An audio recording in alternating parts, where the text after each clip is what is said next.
If you grow plants from seed but you're not multi-sowing, then you are drastically underutilizing your space, as well as potentially not getting the best plants for your garden.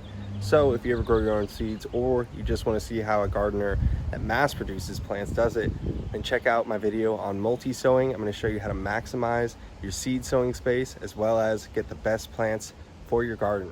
All right, let's go. Let's look at a few different multi-sowing techniques. You can use these small cells like this, and you can put a few small different seeds in here like basil.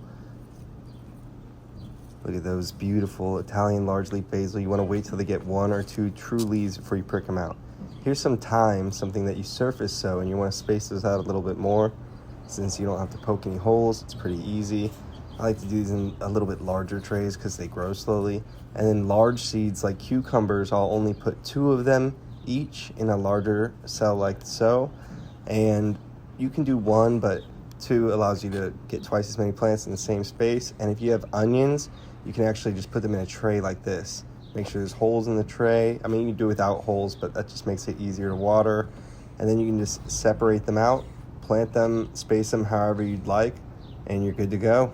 Those are all different multi-sowing techniques so that you can sow massive amounts of plants in the small space that you have, which is especially helpful if your nursery is not in the same place that you're growing, or if you're trying to grow plants for your friends, family, and other people.